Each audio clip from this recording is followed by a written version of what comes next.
Shalom, shalom, shalom. Shalom bien-aimés. Nous rendons grâce à Dieu. Nous le bénissons pour l'opportunité qu'il nous accorde d'être encore là. Vraiment, nous sommes très reconnaissants. Car la Bible dit, si l'Éternel les garde, celui qui garde, garde en vain. Si l'Éternel les protège, celui qui protège, protège en vain. Donc nous sommes là par la grâce de Dieu. Le Seigneur nous a gardés en vie, il nous a protégés. J'espère que toi aussi tu te portes bien, que le Seigneur a pris soin de toi comme il a pris soin de moi. Vraiment, nous voulons le bénir et nous voulons le dédier. Le programme d'aujourd'hui, ça fait un temps que nous n'avons plus eu l'opportunité de venir. Et même aujourd'hui, ce n'était pas facile, mais nous sommes là par la grâce de Dieu. Ne faites pas trop attention à mon éclairage. Ne faites pas trop attention à mon éclairage. Donc la lumière n'est pas très au rendez-vous aujourd'hui, mais néanmoins, nous allons parler de la parole de Dieu. Nous ne voulons pas que ça devienne un objet de distraction, que ça nous fasse passer le temps. Donc voilà. Nous rendons grâce à Dieu. Aujourd'hui, le Seigneur a déposé dans mon cœur de partager sur le thème « Les hommes mangés et buvés ». Les hommes mangés et buvés, c'est une exhortation, c'est une interpellation du Seigneur que le Seigneur vraiment a déposé dans mon cœur de venir partager avec les servants de Dieu, les enfants de Dieu, les sœurs dans le Seigneur, pour nous informer que Jésus-Christ est en train de revenir. Les cours de la vie ne vont pas s'arrêter. Et Jésus ne va pas non plus s'arrêter de venir, il va venir. Donc je voudrais un peu contrôler les sons. Gloire à Dieu. Donc gloire à Dieu. Donc sans plus tarder, nous allons lire la parole de Dieu dans le livre de Luc 17, versets 26 à 28. Luc 17, 26 à 28, la Bible dit: « Ce qui arriva du temps de Noé arrivera de même au jour du Fils de l'homme. Les hommes mangeaient, buvaient, se mariaient et mariaient leurs enfants, jusqu'au jour où Noé entra dans l'arche. Le déluge vint et les fit tous périr. » Excusez-moi, quelqu'un qui m'appelle. Les hommes mangeaient, buvaient, se mariaient et mariaient leurs enfants, jusqu'au jour où Noé entra dans l'arche. Le déluge vint et les fit tous périr. Ce qui arriva du temps de Lot arrivera pareillement. Les hommes mangeaient, buvaient, achetaient, vendaient, plantaient, bâtissaient, mais le jour où Lot sortit de Sodome, une pluie de feu et de soufre tomba du ciel et les fit tous périr. Bien-aimés, c'est la parole du Seigneur. Bien-aimés, nous sommes dans ce monde, nous suivons les cours normaux de la vie. Des cours normaux de la vie, c'est quoi? C'est réveiller, déjeuner, aller au travail, manger, aller à l'école, vaquer à ses occupations, faire ses projets. Tout le monde a ses projets, tu réalises tes projets. Bien-aimé, la vie ne veut pas s'arrêter. La vie va continuer, les cours de la vie vont continuer. C'est la même chose que tu remarques, hein? Tu manges aujourd'hui, mais demain, tu auras encore faim. Et la Bible dit, celui qui ne veut pas travailler, qui ne mange pas non plus. Ça veut dire que dans cette vie sur la terre des hommes, nous allons toujours avoir des occupations sur la terre des hommes. La vie ne va pas s'arrêter, bien aimé. Pour dire que, hein, repose-toi un peu, un cours suspend la vie suspend ton vol, arrête-toi un peu, laisse-nous un peu servir le Seigneur. ou laisse-nous un peu, comment dire, nous préparer pour le ciel. Bien aimé, ça ne va pas s'arrêter. Le cours de la vie va continuer jusqu'à ce que Jésus ne revienne. Ça va continuer. Il y aura toujours des choses à faire. Il y aura toujours des projets à réaliser. Le jour où Jésus reviendra, le ciel ne va pas, comment dire, on va pas, le ciel change de couleur, il devient vert ou rouge ou bien jaune pour nous donner des signaux. C'est aujourd'hui, commencez à vous préparer, non. Nous allons toujours mener une vie ordinaire, le cours normal de la vie comme nous avons l'habitude de le faire. La Bible dit ici, les hommes mangeaient et ils buvaient. Bien aimé, chaque jour nous mangeons, à moins que tu sois en jeûne. Même si tu jeûnes, après le jeûne, tu auras toujours envie comment dire, comment je puis dire. Après le jeûne, tu auras toujours envie de manger. Après le jeûne, tu auras toujours envie de boire, tu auras soif. Même si tu bois 30 litres d'eau, d'ailleurs, ce n'est pas possible. Et tu auras mal au ventre. Ça sera un peu compliqué. Mais après ça, tu auras toujours faim. Après ça, tu auras toujours de besoin. Tu peux te vêtir. Hein? Si on dit comme le roi Salomon, même comme les herbes. Parce que la Bible dit que tous les gens qui sont vêtus sur la terre, il n'y a personne qui n'est vêtu plus que l'herbe qu'on coupe, qu'on jette au feu. Même si tu t'es vêtu comme l'herbe, hein, l'herbe des champs, là, tu portes vraiment les vêtements comme l'herbe. Mais sache que malgré ça, malgré que tu portes les vêtements comme l'herbe, excusez-moi, malgré que tu portes les vêtements comme l'herbe, ces vêtements vont se déchirer. Tu auras encore envie d'acheter d'autres habits. Donc, quand on se réveille, la Bible dit chaque matin, le Seigneur renouvelle sa bonté. Donc, chaque matin, quand nous nous réveillons, il y a toujours des événements. Il y a toujours des situations qui nous accompagnent quand nous nous réveillons. Et le cours normal de la vie continue. Les gens, on mange, on boit, on se marie. Peut-être toi, tu es déjà marié, mais il y a d'autres personnes qui sont en train de faire le projet de se marier. Peut-être toi, tu es déjà marié, tu as le projet de marier tes enfants. La Bible dit, ils se mariaient, ils mariaient leurs enfants. La vie continue normalement jusqu'au jour où le déluge vint. La Bible dit, ce qui arrivera du temps de l'autre arrivera pareillement. Les hommes mangeaient, buvaient, achetaient et vendaient. Ça veut dire que tant qu'on est sous la terre des hommes, manger ne va pas s'arrêter, boire ne va pas s'arrêter, acheter ne va pas s'arrêter, vendre ne va pas s'arrêter, planter ne va pas, tu as un champ, tu plantes, tu récoltes, ça ne va pas s'arrêter. Bâtir, hein? Les gens sont en train de construire leur maison, ils font leur projet. Ah, je vais me construire ceci. Ce n'est pas un péché, c'est le cours normal de la vie. Alléluia. La Bible dit, ils étaient occupés à leurs activités normales, du cours normal de la vie, jusqu'au jour où Lot sortit de Sodome, une pluie de feu et de soufre tomba du ciel et les fit tous périr. Bien aimé, c'est ce qui était arrivé à l'époque de Noé, c'est ce qui était arrivé à l'époque de Lot. La Bible dit, cela va aussi arriver à notre époque. Dans l'époque où nous sommes ici, cela va aussi arriver. Dans notre époque où nous sommes, la Bible dit que on va continuer à mener une vie normale. Bien aimé, si tu regardes, c'est ce que nous faisons aujourd'hui. Hein? Aller au travail, manger, boire, faire le ménage, acheter, vendre, faire des projets, voyager. Hein? Dans notre époque, les gens aiment les vacances, aller dans des vacances. Même si tu vas dans les vacances, tu te défoules un peu, tu vas revenir. Les cours normaux de la vie, la routine de la vie continue. Mais si le Seigneur nous parle aujourd'hui, c'est qu'il veut attirer notre attention. C'est le fait que malgré que le cours normal de la vie continue, ne néglige pas le fait que tu dois préparer le royaume des cieux. C'est pourquoi la Bible nous dit dans Matthieu 6, 33, Matthieu 6, 33, la Bible nous dit ceci.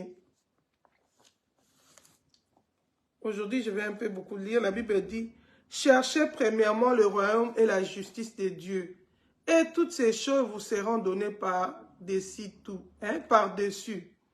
Ne vous inquiétez donc pas du lendemain, car le lendemain aura soin de lui-même. À chaque jour suffit sa peine. Le Seigneur qui a créé le monde, le Seigneur qui a créé le cycle de la vie, c'est que chaque jour nous avons des besoins.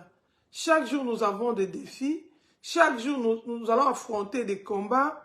Chaque jour nous allons avoir des projets à réaliser. Les besoins de l'homme, d'ailleurs même les gens qui ont étudié dans le monde en économie ont dit que les besoins de l'homme sont illimités. Ça veut dire infini. Les besoins de l'homme, ça ne finit pas. Mais les économistes disent qu'il faut un effort avec la rareté de biens de pouvoir satisfaire le besoin, car les besoins de l'homme sont illimités. Bien aimé, de la même manière aussi dans la Bible, les cours normaux de la vie vont continuer. Il y aura toujours de besoins. Même si, c'est pourquoi c'est insensé pour un enfant de Dieu de dire au Seigneur, Seigneur, fais-moi d'abord ceci avant que je fasse cela. Parce que quand tu auras obtenu ce que tu demandes, il y aura encore un autre besoin. Tu ne peux pas conditionner l'amour de Dieu. Tu ne peux pas conditionner l'œuvre de Dieu. Tu ne peux pas conditionner ton dévouement ou bien, comment je peux dire ça? Tu ne peux pas conditionner ton dévouement au Seigneur par la satisfaction de tes besoins. Je ne sais pas ton besoin si c'est bâtir comme il bâtissait, si c'est se marier comme il mariait, si c'est marier ta fille, tu te demandes avec les cours de la vie, avec la situation qui est devenue difficile, comment je vais faire? Peut-être c'est un honneur pour toi, peut-être c'est un défi pour toi, peut-être c'est les études des enfants, comment je vais faire pour payer les frais, comment je vais faire, la situation devient difficile. Bien-aimé, tout ce qui se passe dans le monde là, ce sont des signaux qui nous montrent que Jésus-Christ est en train de revenir. Parce qu'il nous avait déjà donné les signes, il nous avait déjà prévenu que quand vous allez voir ceci, cela, sachez que mon retour est proche. Sachez que je suis à la porte. Mais entre-temps, qu'est-ce que l'ennemi fait? L'ennemi, lui, il est préoccupé de nous distraire, de nous occuper tellement avec les choses de la vie, avec les cours de la vie, que nous puissions oublier l'essentiel. Alléluia. Un vrai chrétien sait qu'il est pèlerin sur la terre des hommes. Être pèlerin, ça veut dire que tu passes. Tu ne vis, ici-bas, ce n'est pas ta cité permanente. Tu es en passage. C'est comme quelqu'un qui va en vacances. Quand on veut aller en vacances, on se prépare. Peut-être tu vas épargner, tu vas mettre de l'argent de côté pour que ton séjour puisse être agréable, que ne puisse manquer de rien. Tu vas prévoir comment tu vas t'habiller, tu vas prévoir ce que tu vas manger là-bas, comment un logement et tout ça là. Mais même si tu prévois tout ça là, tu sais que les vacances là, c'est pas éternel. C'est pendant un temps. Et si tu passes ton temps là-bas dans la distraction, tu peux te retrouver à court de faim. Tu peux manquer de quoi manger. Tu vas voir que quelqu'un va bien faire ses calculs. Mon séjour sera peut-être de 1 mois ou de 2 mois, de 2 semaines, je ne sais, 10 jours, autant de jours. Tu te prépares déjà que je vais manger ceci, je vais faire telle activité, je vais visiter telle chose, je vais amener tel cadeau à toute personne. De la même manière, nous allons en vacances, nous planifions tout. De la même manière, si la terre des hommes, nous sommes venus en vacances. Nous sommes venus, pas en vacances, mais en mission. Alléluia. Les vacances, c'est seulement se détendre et tout ça. Mais il y a aussi des voyages d'affaires. Il y a aussi des voyages d'affaires où on va avec un objectif précis. Il y en a qui voyagent pour aller construire sa maison au pays. Il y en a qui voyagent pour aller voir. Tu as un objectif. Tu sais que dans mon objectif dans ce voyage-là, c'est faire telle chose. Je dois atteindre cet objectif-là. Je ne dois pas me laisser dans la distraction. Je ne dois pas dépenser l'argent n'importe comment parce que sinon, je ne veux pas réaliser mes objectifs. De la même manière, Dieu nous a envoyés sur la terre des hommes. La Bible dit, ni nous sommes sortis du ventre de nos parents, ni nous allons retourner. Nous sommes sortis comme ça avec un objectif précis. Le Seigneur nous a envoyés pour le servir. Alléluia. Nous sommes pèlerins sur la terre des hommes. Nous sommes venus pour servir le Seigneur. Alléluia. Nous ne devons pas nous embrouiller avec les cours normaux de la vie. Parce que le diable est en train de compliquer les choses. Au fur et à mesure que nous allons vers le retour de Christ, Satan est en train de compliquer les choses. Il est en train de mettre des systèmes en place pour distraire les enfants de Dieu. De la même manière, la Bible nous montre à l'époque de Moïse, Pharaon, quand Moïse est venu prêcher la bonne nouvelle, il est venu apporter la bonne nouvelle aux Israélites, que le Seigneur allait les délivrer, que le Seigneur allait les faire sortir de Sodome et de l'Égypte pour les amener à Canaan, qui est l'image de la terre promise, qui est la terre promise, qui est l'image du royaume des cieux. La Bible dit que Pharaon a dit il faut les accabler des souffrances. Il faut plus les donner des briques pour qu'ils soient obligés de beaucoup travailler. Comme ça, ils n'auront pas le temps pour écouter Moïse et Aaron. Ce sont de paresseux. Bien aimé, le diable utilise la même stratégie aujourd'hui, comme au temps de Moïse.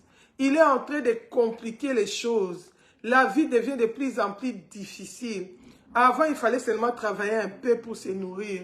Mais maintenant, avant, on ne travaillait même pas les week-ends. Mais aujourd'hui, on travaille même les week-ends. On va te dire travailler plus pour gagner plus. Si tu vas postuler pour chercher l'emploi, on va t'obliger même à travailler un dimanche, à travailler même un samedi. Tout ça, ce sont les pièges de l'ennemi. Pourquoi? Parce qu'on dit que la vie, c'est devenu dur. Il faut beaucoup travailler pour avoir de l'argent. Ça va dans le même sens. Avant, quelqu'un disait, bon, je travaille jusqu'à autant d'années, je vais avoir ma pension, je vais faire ma vie, je vais réaliser mes rêves et tout. Maintenant, même l'année de la pension, là, on ne fait que repousser. On veut s'assurer vraiment que l'homme soit usé, qu'il n'ait plus de force. Du moins pour ceux qui vont vivre longtemps, pour qu'ils ne servent pas Dieu. Quand il finit le travail, donc il est là, KO, il devient inutile. Il y en a même qui prennent la pension avant le temps parce qu'il y a tellement de handicaps causés par le travail qu'il n'a plus de force pour rien faire. On lui donne une pension prématurée. Bien aimé, c'est des stratégies de l'ennemi. Pourquoi? Pour nous empêcher de passer au ciel. Pharaon avait dit quoi? Il a dit, ce sont des paresseux, c'est pourquoi ils vont écouter Moïse. Le diable fait tout pour que nous n'ayons même pas le temps d'écouter la parole de Dieu. Pourtant, le Seigneur nous avait prévenu que quand les temps vont devenir difficiles comme ça, nous devons vivre par la foi. Il nous avait dit, mon juste vivra par la foi. Il dit, quand je reviendrai, trouverai-je la foi sur la terre, oh bien-aimé.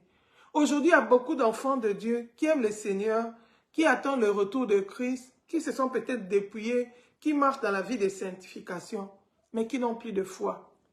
Ils n'ont plus la foi. Pourquoi? Parce que ça ne va pas, ça va mal, et la situation est compliquée. Ils ont abandonné la foi. Ils ne croient plus que Dieu est capable de leur prendre en charge.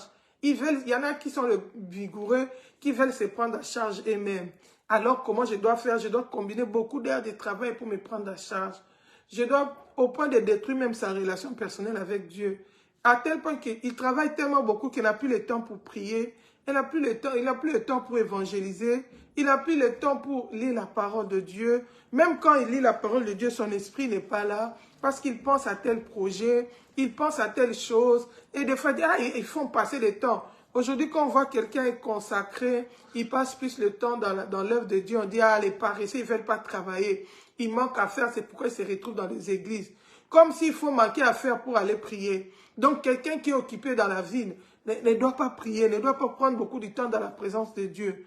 Pourtant, la Bible nous conseille le contraire. Il dit, cherchez premièrement. Le Seigneur nous avertit que dans cette mission que je vous ai envoyée, où je vous ai envoyé là, dans la mission dans laquelle je vous ai envoyé sur la terre, priorisez le royaume des cieux. Ne cherchez pas encore, ne priorisez pas vos ambitions, ne priorisez pas vos travail, ne priorisez pas vos projets. Oh, si je ne fais pas ça, comment je vais réaliser tel projet? Bien aimé, n'aime pas les projets plus que ton âme. Parce que si le Seigneur te redemande ton âme aujourd'hui, le projet va rester. La maison que tu as construite, ce sont les gens qui vont rester dedans. Toi, tu seras parti. La Bible dit, amassez-vous des trésors dans les ciels, où la ruine ni la terre ne peuvent détruire. Bien aimé, je ne suis pas en train de dire que nous ne devons pas avoir des projets sur la terre. Nous pouvons avoir des projets sur la terre, mais qu'elles ne prennent pas la place du Seigneur. Qu'elles ne deviennent pas la priorité de notre vie. Sinon, tu vas faire comme ces gens-là dans la parabole des conviés. On les a invités par les maîtres pour venir participer aux noces de l'agneau. La Bible dit qu'ils ont dit, nous n'avons pas le temps. Chacun disait, moi je viens de me marier, je dois encore prendre soin de ma femme. Moi j'ai mon champ, je dois aller voir comment les histoires se passent. Moi je me suis acheté mes paires de bœufs, je dois un peu aller les essayer comment. Ils avaient leur projet. Ils ont priorisé leur projet à la place de l'invitation du Seigneur pour assister aux noces de l'agneau. À la place du royaume des cieux, des fois, quand nous lisons ça, et aussi, le Seigneur les a appelés, mais ils ont rejeté l'appel. Bien aimé, nous faisons la même chose aujourd'hui. Nous sommes trop occupés. Nous priorisons nos ambitions. Nous priorisons nos projets, nos calculs. Ah, je dois faire telle chose. Ah, à telle date, je dois me marier. Ah, à telle date, je dois acheter telle parcelle. À telle date, je dois faire... Comprenez-moi bien. Je ne suis pas en train de dire que faire des projets, c'est un péché. Mais ça, je suis en train de dire qu'il faut chercher premièrement le royaume des cieux. Les efforts là que tu fais pour réaliser tes projets, priorise d'abord le salut de ton âme. Prépare d'abord ton éternité, ensuite viens réaliser tes projets. C'est pourquoi le Seigneur qui connaît les temps, le Seigneur qui connaît l'avenir, avait même dit aux enfants de Dieu, aux disciples, ils avaient dit, ne dites pas demain, j'achèterai ceci. Demain, je voyagerai. Demain, je trafiquerai, je vais faire les commerces, je vais aller dans ta... D'ici le Seigneur le veut. Parce que c'est le Seigneur qui connaît le lendemain. La Bible dit, qui es-tu un homme? Sais-tu ce qu'un jour peut enfanter? Bien aimé, nous ne savons pas ce qu'un jour peut enfanter. Nous ne savons pas ce qu'un jour peut produire.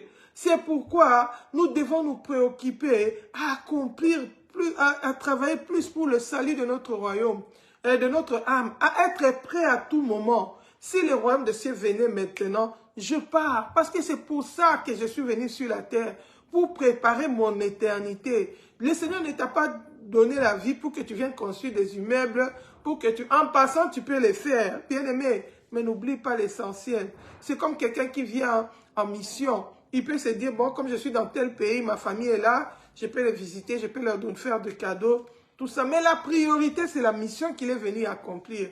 Notre priorité, c'est le royaume des cieux. Aujourd'hui, le diable a amené une distraction.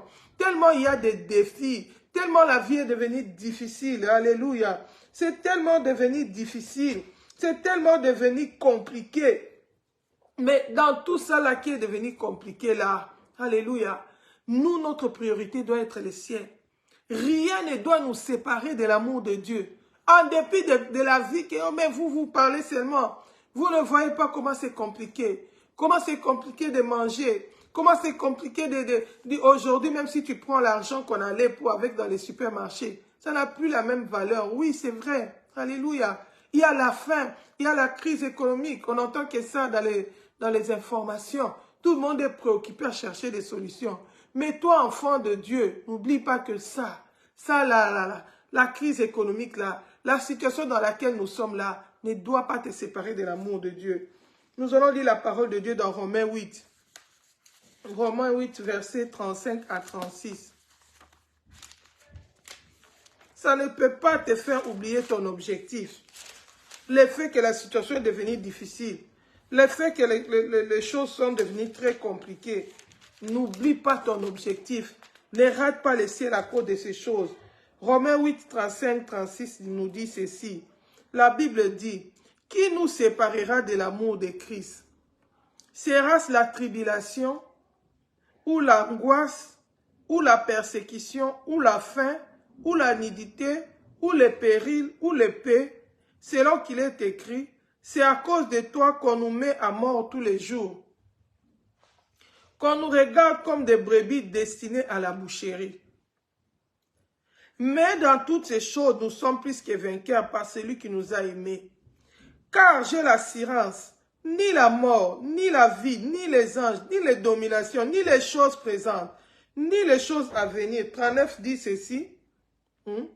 39 dit ceci. Ni les puissances, ni la hauteur, ni la profondeur, ni aucune créature ne pourra nous séparer de l'amour de Dieu, manifesté en Jésus-Christ, notre Seigneur. Bien-aimé, qu'est-ce qui te sépare de l'amour de Dieu? Le cours de la vie qui est devenu difficile. Je vais faire comment pour vivre si je ne fais pas ça? Aujourd'hui, dans le monde, il est devenu très difficile de rester honnête. Il est devenu très difficile de marcher dans la justice. Tout le monde marche dans la corruption. La majorité des gens marchent dans la compromission. Alléluia. C'est devenu difficile pour un enfant de Dieu de craindre Dieu et d'avoir la paix. Il y aura toujours des persécutions. Il y aura toujours des tribulations. Mais Romains 8 nous dit, qui nous séparera de l'amour de Dieu? Est-ce les tribulations, les situations compliquées que tu traverses, commencent à te séparer de l'amour de Dieu? Aujourd'hui, nous avons des chrétiens qui ne sont pas patients dans l'épreuve. Aujourd'hui, nous avons des chrétiens qui ne veulent pas souffrir pour Dieu. Alléluia. La Bible nous montre, quand Paul partait visiter l'église dans Actes 14, 22, la Bible dit qu'il était en train d'exhorter l'église. Alléluia. Je vais revenir dans mon roman, je n'ai pas encore fini. Mais dans Actes 14, 22, la Bible dit que Paul exhortait l'église. Quand ils sont allés faire un certain nombre de disciples, il les exhortait, il les disait, c'est pas beaucoup de tribulations que la Bible dit ceci. Verset Actes 14, verset 21 à 22. Quand ils eurent évangélisé cette ville et fait un certain nombre de disciples, ils retournèrent à Lystre, à Icône et à Antioche, fortifiant l'esprit des disciples, les exhorta à persévérer dans la foi, et disant que ce n'est pas beaucoup de tribulations qu'il nous faut entrer dans le royaume de Dieu. Bien-aimés, la Bible dit clair, ce n'est pas beaucoup de tribulations qu'il nous faudra entrer dans le royaume de Dieu. C'est normal que dans la vie chrétienne, qu'il y ait des tribulations. Et nous sommes appelés à garder la foi en dépit des tribulations, en dépit des temps qui sont compliqués. Bien-aimés. Mais aujourd'hui, beaucoup d'enfants de Dieu font le contraire. Dès qu'il y a une petite tribulation, c'est suffisant pour abandonner la voie de Dieu. Tantôt, on accuse les pasteurs. C'est les pasteurs qui n'ont pas l'onction. C'est l'église qui n'est pas suffisamment sainte. C'est pourquoi moi j'ai beaucoup de combats. C'est pourquoi moi j'ai beaucoup de tribulations. Bien aimé, la vie chrétienne, c'est une vie de combat. Tellement aujourd'hui, les gens ont reçu l'évangile, je ne sais de quelle manière. Chacun a sa définition de la vie chrétienne qui n'a rien à voir avec ce que dit la parole de Dieu. Chacun a sa définition de l'évangile qui n'a rien à voir avec la volonté de Dieu pour la vie chrétienne. Ah, j'ai trop de combats. C'est que dans cette église-là, peut-être on ne craint pas Dieu. C'est que peut-être, parce que je me suis croisé avec tel sorcier. C'est pourquoi j'ai été attaqué. Aujourd'hui, les enfants de Dieu ont peur des sorciers. Les enfants de Dieu n'ont plus de puissance. Au lieu que les sorciers aient peur des enfants de Dieu, aujourd'hui, c'est les enfants de Dieu qui ont peur des sorciers. Ah non, parce que j'avais vu un tel, parce que j'avais regardé un tel. Bien-aimé, est-ce que tu connais l'identité d'un vrai chrétien? Qui tu es en Christ? Qui tu es en Christ en tant qu'enfant de Dieu? Alléluia. Est-ce que tu connais ton identité? Ou bien tu es là seulement, comme moi, beaucoup de gens, ils ont raconté l'évangile peut-être dans YouTube. Il a suivi un témoignage. Je ne sais quoi, si il a suivi un témoignage peut-être sur le dépouillement ou sur quoi il s'est dépouillé. Alléluia. Beaucoup de gens ont reçu l'évangile. Je ne sais, peut-être il a eu ça seulement dans YouTube. Il a défini sa manière de vivre. Surtout que beaucoup aussi n'aiment plus rester dans les églises maintenant. Ils forment leur groupe, ils se définissent sa manière. Nous sommes dans tel groupe, nous prions, nous sommes dans tel groupe. C'est devenu comme un trend, comme une mode de vie. Ah, nous sommes dans ça, nous sommes dans ça. Bien aimé, ces histoires-là, Jésus avait dit, il était contre ça. À l'époque de Jésus aussi, c'était nous sommes d'Apollos, nous sommes des groupes de tels, on prie avec un tel, nous sommes. C'est pas ça qui va te qualifier pour le ciel. C'est l'obéissance à la parole de Dieu. C'est marcher en conformité avec la parole de Dieu. Alléluia. La Bible dit, Paul disait, il dit, vous devez ajouter à votre foi la connaissance. Aujourd'hui, il y a beaucoup de gens qui ont cru au Seigneur, mais qui n'ont pas la connaissance de la parole de Dieu. Pourquoi? Parce qu'ils ne sont pas enseignés. La Bible dit que nous sommes bâtis sur les enseignements des apôtres et des prophètes. Toi, déjà, tu n'es pas enseigné, tu n'as pas une église, tu es chrétien indépendant. Tu t'es fabriqué ta propre vie chrétienne. Tu gères ça comme tu entends, comme ça te plaît. Tu choisis les choses qui te plaisent. Nous avons des chrétiens d'Internet qui vont dans YouTube et choisissent ça me plaît, j'écoute ça, j'ai fait ça. Bien aimé, la parole de Dieu doit rester dans la totalité. La Bible dit dans l'Apocalypse, celui qui va retrancher ne fût-ce qu'un. Alléluia. Il faut connaître la parole de Dieu et vivre selon les principes de Dieu. Alléluia. Ne fabrique pas ta propre vie chrétienne à ta manière. Parce que tu vas te décevoir, tu vas décevoir ton âme. Quand le Seigneur Jésus-Christ reviendra, il va lever son église. Les gens qui ont marché en conformité avec la parole de Dieu. Ce n'est pas les gens qui ont pris quelques versets qui les plaisaient, les gens qui ont pris quelques facettes de la Bible qui les plaisaient. Non. On doit manger la parole de Dieu dans la totalité. La Bible dit que personne ne retranche, que personne n'ajoute. Alléluia. Alléluia. Aujourd'hui, les enfants de Dieu, dès qu'il y a une preuve, ils cherchent les boucs et mystères. Ils commencent à pointer les gens du doigt. Ils commencent à critiquer. Pourtant, la Bible nous dit que c'est pas beaucoup de tribulations qui nous font entrer dans le royaume des cieux. Bien-aimés, nous sommes appelés à souffrir pour Christ. Pourquoi? Parce que je vais rester intègre. Alléluia. Parce que je vais obéir à la parole de Dieu. Comme le diable n'est pas content, il va t'attaquer, il va te susciter des tribulations. Ça peut venir au travail, ça peut venir à la maison, ça peut venir à l'église, ça peut venir partout, dans la société, dans la famille. Oh bien-aimé, mais tu es appelé à rester fidèle à Jésus. Que cela ne te sépare pas. Le fait que tu manques à manger, que cela ne te sépare pas de l'amour de Dieu. La Bible dit, qu'est-ce qui nous séparera? Est-ce que la faim? Le fait que les choses sont devenues trop chères, que tu n'arrives plus à nouer les deux bouts du mois. Bien-aimé, la Bible dit, ce n'est pas une raison pour entrer dans les inquiétudes. Ce n'est pas une raison pour abandonner la foi. Alléluia. La Bible dit que rien nous sépare. Même si tu es persécuté, ou l'angoisse du lendemain. Quel sera mon lendemain? Qu'est-ce que je vais devenir? Comment je vais payer ces loyers? Comment je vais faire face? Ça ne te sépare pas de l'amour de Dieu. La Bible dit pour nous les chrétiens, les vrais enfants de Dieu, qui aimons le ciel, nous devons mener nos fardeaux devant le Seigneur. Nous devons porter nos fardeaux dans la prière. Alléluia. La Bible dit ne vous inquiétez de rien, mais faites connaître à Dieu vos besoins par des prières, par des supplications. Nous sommes appelés à faire connaître à Dieu nos besoins par des prières, par des supplications. Bien-aimé, ne sois pas là comme si c'est la fin du monde, parce que tu traverses telle épreuve, comme si c'est la fin du monde, parce que tu traverses telle situation. Non, nous devons rester fidèles à Jésus. Rien ne doit nous séparer de l'amour de Dieu. Le diable va tout faire pour nous amener dans le terrain de la compromission. On va te dire tu souffres parce que tu es trop fidèle. Tu restes fidèle à ton Dieu. Comme la femme de Lot, il avait dit à la femme de Job, il avait dit à Job, tu restes intègre. Maudit Dieu, mais regarde comment ta souffrance. Tu as déjà perdu les enfants. Tu as déjà perdu les richesses. Tu as déjà perdu. Elle-même n'a pas maudit Dieu. Elle est toujours là. Mais elle te demande toi de maudire Dieu pour que tu meurs. Comme ça, comme elle pense que c'est toi qui es la source de la malédiction, tu meurs comme ça, elle est libre, elle pourra refaire sa vie avec un autre homme. Il y a beaucoup de gens qui sont comme ça, même dans les églises. Il y a des gens qui sont dans les églises, mais qui sont les persécuteurs de la même église dans laquelle ils se trouvent. Lui, il est là, il ne change pas d'église, mais il est en train de critiquer les pasteurs, spécialiste dans les critiques. Critiquer l'église, critiquer les frères, critiquer les pasteurs, quitte aussi l'église, non. La Bible dit si deux personnes ne s'entendent pas, deux personnes ne peuvent marcher ensemble, ça c'est convenu.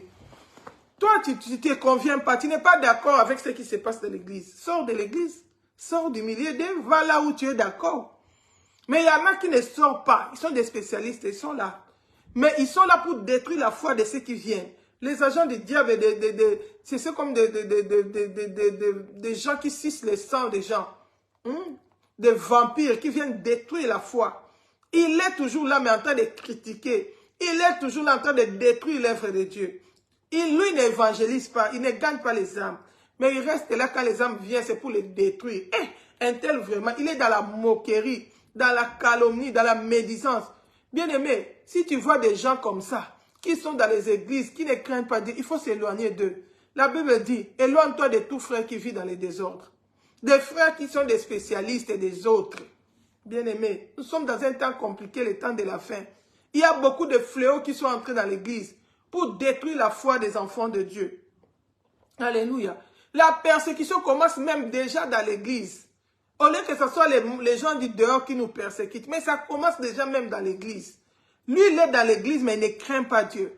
Quand toi, tu commences à craindre Dieu, tu commences à les déranger. À toi aussi, nous tous, nous allons à l'église. Mais tu n'as pas entendu ce que les pasteurs avaient prêché. Et s'il a prêché, ça veut dire quoi? Et toi, tu crois que les agents du diable, alléluia, qui combattent la vérité, qui combattent l'évangile, qui amènent les gens à la perdition, qui amènent les gens à la vie des péchés, bien aimé, que ça ne te sépare pas de l'amour de Dieu.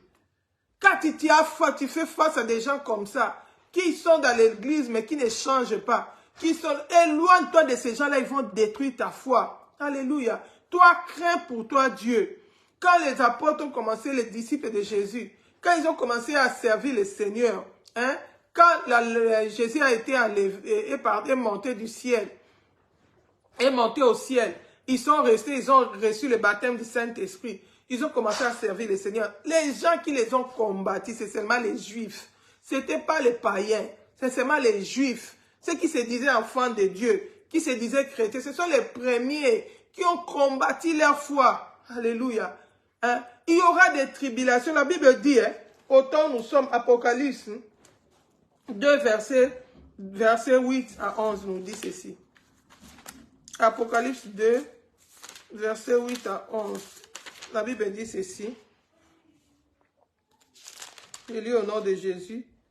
Je vais commencer au verset 9. La Bible dit, « Je connais ta tribulation et ta pauvreté, bien que tu sois riche, et les calomnies de la part de ceux qui se disent juifs et ne le sont pas, mais qui sont une synagogue de Satan. Ne crains pas ce que tu vas souffrir. Voici, le diable jettera quelques-uns de vous en prison, afin que vous soyez éprouvés, et vous aurez une tribulation de 10 jours. Sois fidèle jusqu'à la mort, et je te donnerai la couronne de vie. » Bien-aimé, dans la vie chrétienne, on est appelé de souffrir pour Christ. La Bible dit, ne crains pas de souffrir, que tu vas souffrir. Voici le diable. Bien-aimé, quand les disciples ont commencé à prêcher l'évangile, quand ils ont commencé à servir Dieu, après la Pentecôte, bien aimé, ce sont seulement les Juifs qui se sont levés contre eux. Il dit, la calomnie de la part de ceux qui se disent Juifs, et ne le sont pas, mais ils sont une synagogue de Satan. La calomnie de la part des Juifs, c'était quoi? Les soi-disant enfants de Dieu qui avaient la foi. Aujourd'hui, ça représente les chrétiens. Alléluia. Ceux qui se disent chrétiens, mais qui sont une synagogue de Satan, qui ne craignent pas Dieu. Qui se disent chrétiens, mais qui ne veulent pas se dépouiller des œuvres mortes. Qui marchent toujours en ennemi de la croix de Christ.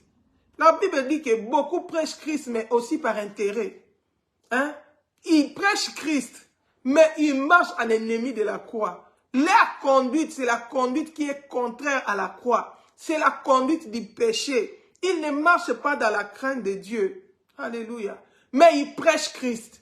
La Bible dit beaucoup de gens prêchent Christ par beaucoup de motifs. C'est pourquoi la Bible dit, vous reconnaîtrez l'arbre par les fruits.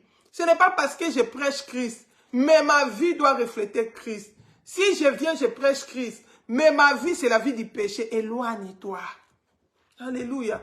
La Bible dit, éloigne-toi de tout frère qui se dit frère, enfant de Dieu, mais qui marche dans le péché, qui est hypocrite, qui mène une vie de péché. La Bible dit, éloigne-toi de ces frères-là. Alléluia. Nous devons marcher dans la crainte de Dieu. Alléluia. Nous ne devons pas craindre les souffrances, les tribulations. C'est la part du chrétien. Paul exhortait l'église, il dit, ce n'est pas beaucoup de tribulations qui nous font entrer dans le royaume des cieux. Les tribulations viendront d'où? De la part des gens avec qui nous vivons. Alléluia. Ça peut être des chrétiens comme des non-chrétiens. Ça peut être pour les apôtres, c'était des juifs. Ils les persécutaient. Ils les faisaient souffrir. Jésus dit, ne crains pas, sois fidèle jusqu'à la mort. Bien-aimé, est-ce que toi tu es fidèle jusqu'à la mort? Pour une petite persécution, tu abandonnes ton premier amour. Pour un petit, le Seigneur aussi ne fait pas. Il ne voit pas comment je suis l'objet d'humiliation. Comment les gens sont en train de me critiquer. Mais bien aimé, nous sommes appelés aussi à être humiliés pour Christ. C'est la part du chrétien. Comment tu vas dire que j'ai souffert pour Christ? Comment tu vas mériter la couronne de gloire? La Bible dit que Paul disait, j'ai combattu les bons combats. Bien aimé, la vie chrétienne, c'est une vie de combat. À cause de l'obéissance, à cause de ta fidélité à Christ, tu seras l'objet de combat. Les gens vont te combattre. Les gens vont te calomnier parce que ta foi leur dérange, parce que ta sainteté leur dérange.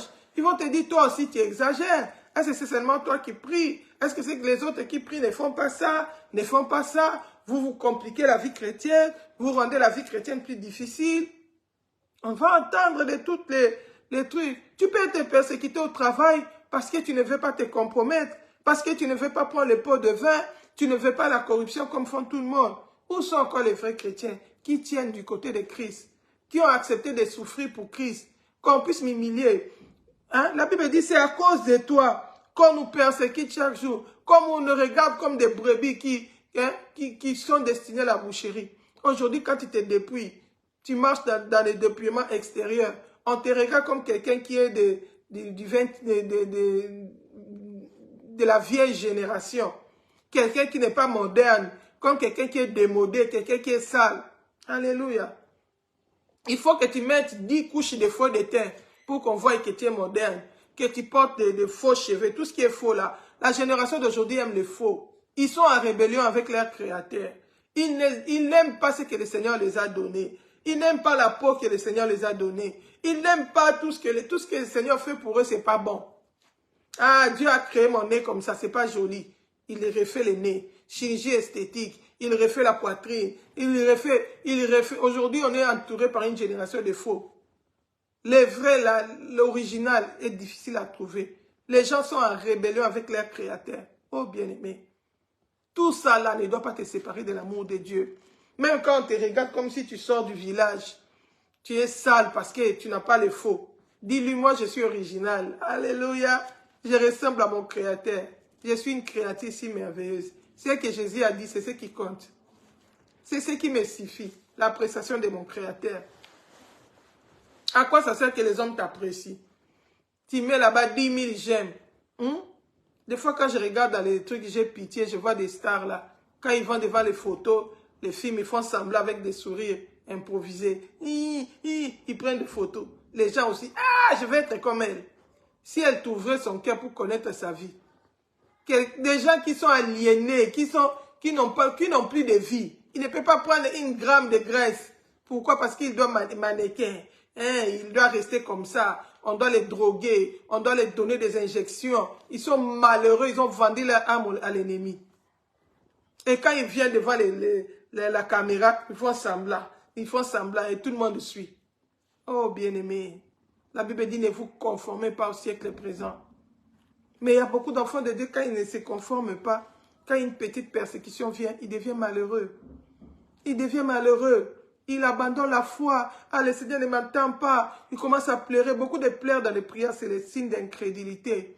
Le manque de confiance à Dieu. On ne veut pas souffrir pour Dieu. Bien aimé, souffrir pour Dieu, c'est noble. Souffrir comme un meurtrier, c'est mauvais. Souffrir comme une victime de la sorcellerie, c'est mauvais. Là, il faut chercher sa délivrance. Mais être persécuté pour Christ, c'est un honneur. Alléluia. Que les gens se moquent de toi parce que tu as choisi la sainteté, c'est un honneur. Ce n'est pas donné à tout le monde. C'est pourquoi les disciples, quand les avaient bâtis des verges à cause de Christ, ils ont rendu grâce à Dieu. La Bible dit, ils ont loué le Seigneur qui les a jugés dignes de souffrir pour eux. Où sont les chrétiens qui louent le Seigneur parce que le Seigneur a permis qu'on puisse les persécuter pour eux? Qui ne souffrent pas comme des meurtriers, mais qui souffrent comme des gens, des amoureux de Christ. Où sont-ils dans cette génération d'aujourd'hui? Alléluia. Où sont ces chrétiens-là qui n'ont pas peur de la tribulation? La Bible dit, il y aura des tribulations. La pauvreté, oui, la crise économique. Je ne vais pas voler. Je vais vivre de mon revenu. Mais c'est devenu difficile. Gloire à Dieu. La Bible dit, mieux vaut un pain sec dans une maison et la joie. Je ne vais pas aller voler comme tout le monde pour qu'il y ait des viandes avec des biens uniques. Alléluia. La Bible dit, c'est lui qui amasse des biens uniques. Regarde-moi un peu ça. Dans Habakkuk 2. Habakkuk 2 nous dit quoi? La charpente va dire, moi, on m'a volé. Moi, c'est l'argent du sang. Tu es allé tromper là-bas pour avoir de l'argent. Et puis tu viens, tu es allé voler. Il y en a qui font le travail de voler. Des chrétiens, mais des voleurs. Si tu fais ces choses, tu dois faire la restitution. Tu dois abandonner cette vie-là, la vie de péché là. Tu dois abandonner ça, sinon tu vas aller en enfer. Alléluia. Tu ne peux pas parce que tout le monde le fait. Comment je vais faire? Si je veux vivre avec mon salaire, ça ne va pas aller. Je vais faire comme tout le monde. Non, ne fais pas comme tout le monde. La Bible dit large et spacieux les chemins qui mènent en enfer. Mais les chemins qui mènent au ciel, c'est resserré. La Bible dit malheur à celui qui amasse pour ses enfants et pour sa maison des biens iniques. C'est 2 verset 9 si je ne me trompe pas. La Bible dit ceci. Malheur à celui qui amasse pour sa maison, Habakkuk 2,9, des gains iniques, afin de placer son nid dans un lieu élevé, pour se garantir de la main du malheur.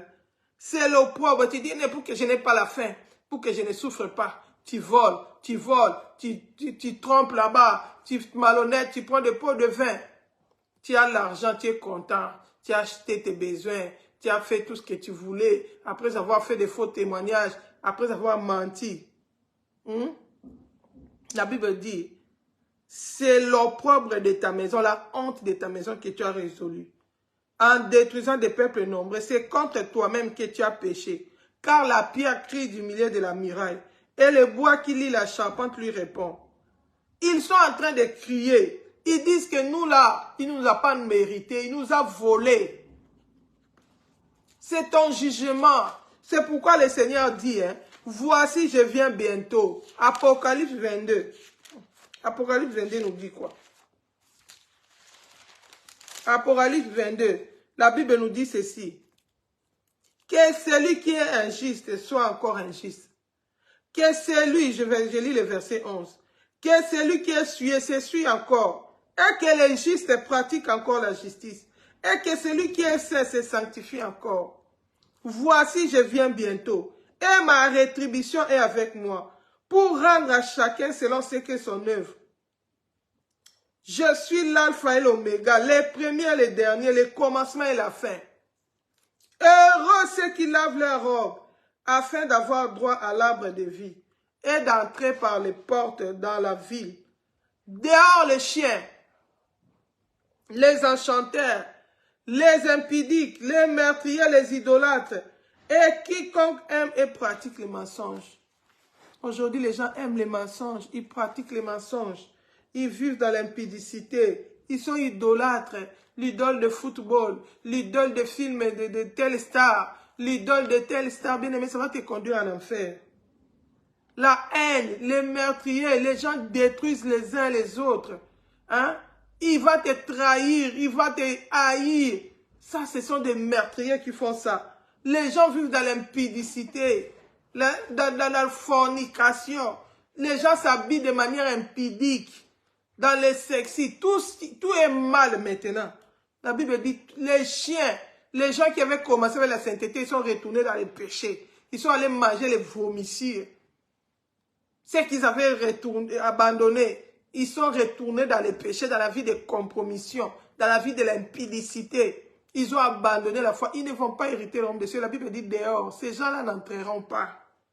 Mais heureux ceux qui lavent leurs robes, afin d'avoir droit à l'arbre de vie et d'entrer par les portes de la ville. Bien-aimé, persévère, sois fidèle jusqu'à la mort. Alléluia. Dans la vie chrétienne, on peut passer par des combats, tu ne comprends pas. Ce n'est pas seulement les tribulations, ça peut toucher aussi la santé. Tu peux être malade parce qu'à cause de l'œuvre de Dieu, parce que peut-être tu ne veux pas pécher, tu ne veux pas te compromettre, tu manques de tout. Tu as des combats la nuit. Peut-être tout le monde vit dans les rythmes de la sorcellerie de la famille, mais toi, tu as renoncé à ça en tant qu'enfant de Dieu. Tu seras aussi combattu. Alléluia. Le diable ne va pas te laisser dans la paix. Mais dans tout ça là, sois fidèle. La Bible dit, sois fidèle jusqu'à la mort. Paul était en train d'écrire. Il écrivait aux Philippiens. Dans Philippiens 2, versets 25 à 30. Il dit, je vous envoie Épaphrodite, mon compagnon d'œuvre et de combat. Bien aimé, dans la vie chrétienne, il y a l'œuvre de Dieu, il y a aussi les combats, l'adversité parce que tu as choisi Jésus. Le fait que tu aies choisi Jésus, Satan ne va pas applaudir, il va te combattre. Les sorciers vont te combattre, les agents des ténèbres vont te combattre parce que tu as choisi Jésus. Mais sois fidèle jusqu'à la mort. La Bible dit que Épaphrodite, il était malade. Il était malade, bien aimé. Les combats peuvent aller même dans la maladie. Hein. Les tribulations peuvent aller même dans la maladie. La Bible dit qu'il était malade, et il était malade même près de la mort.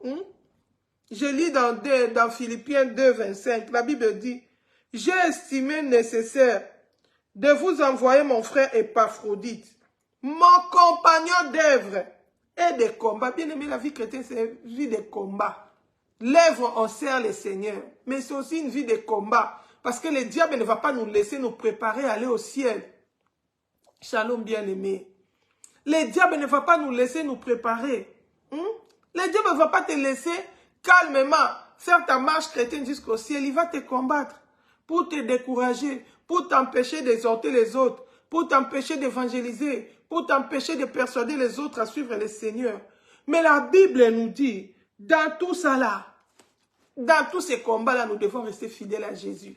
Fidèles jusqu'à la mort, pour que nous ne puissions pas souffrir de la deuxième mort. La deuxième mort, c'est l'enfer. Pour que nous ne puissions pas aller en enfer dans les feux éternels. Oh, bien-aimé. La Bible dit, Épaphrodite, mon compagnon d'œuvre et de combat, par qui vous m'avez fait parvenir de quoi pourvoir à mes besoins. Car il désirait vous voir tous, et il était fort en peine de ce que vous aviez appris sa maladie. Il a été malade en effet, et tout près de la mort.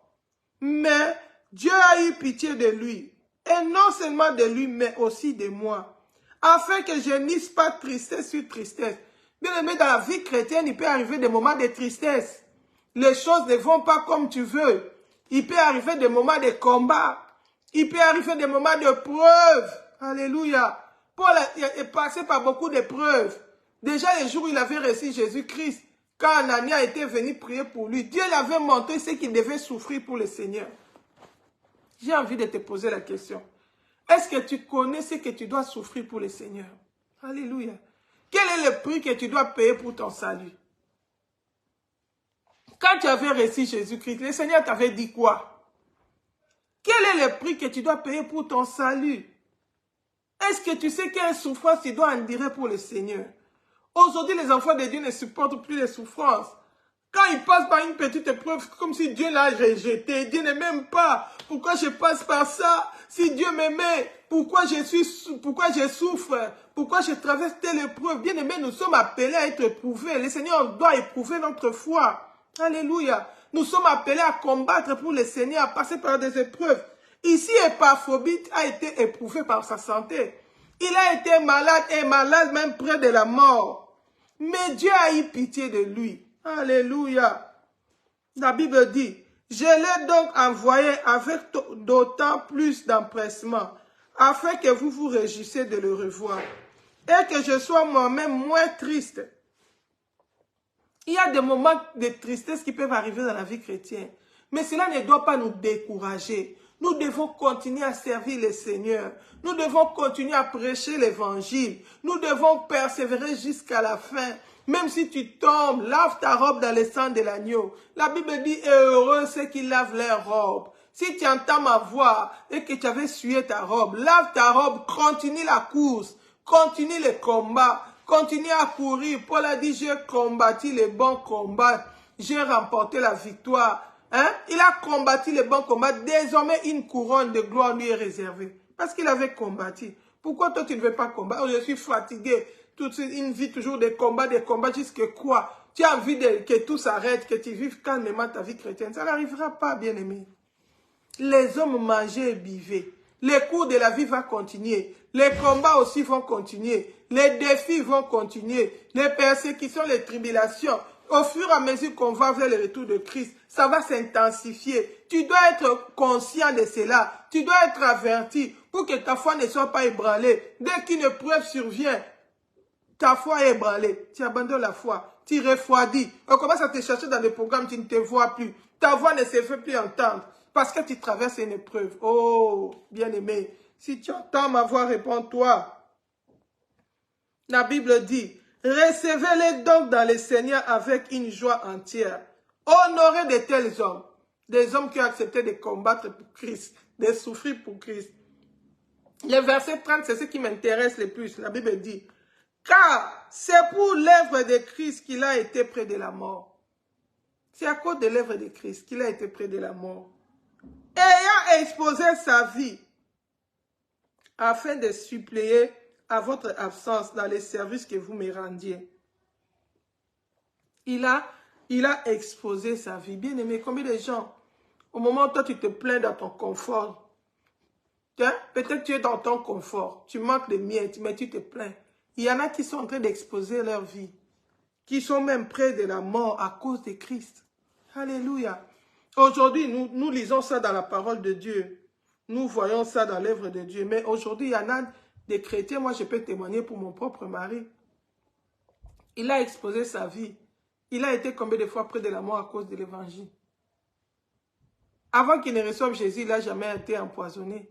Mais c'est dans la mission qu'il a exposé sa vie, qu'on l'a empoisonné même plus de 3 fois. C'était à cause de l'œuvre de Dieu qu'il a été empoisonné, qu'il a exposé sa vie, qu'il a été même près de la mort. Bien aimé, il n'a pas craint la mort. Paul disait, la mort m'éteint guère.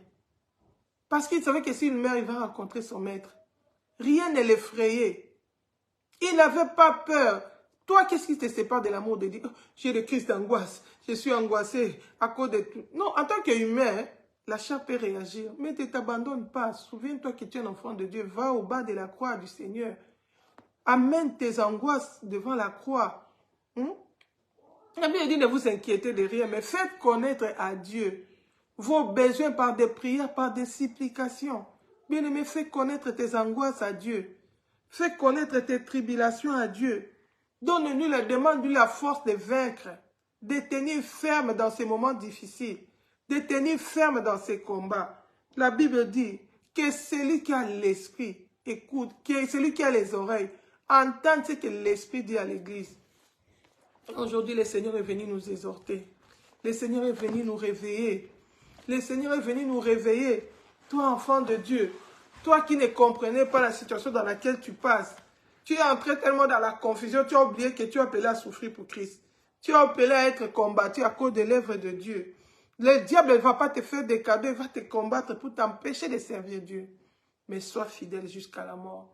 La Bible dit, à celui qui vaincra, je donnerai. Jésus dit, il va donner l'arbre de la vie à celui qui va vaincre, à celui qui va tenir ferme. Bien-aimé, tiens ferme, que rien ne te sépare de l'amour de Dieu. Voilà, nous allons nous arrêter par là pour aujourd'hui. Je vous souhaite un bon week-end avec Jésus-Christ. Si le Seigneur Jésus ne revient pas, on se retrouve encore prochainement dans nos différents programmes. Shalom, shalom, soyez bénis, soyez bénis. Shalom.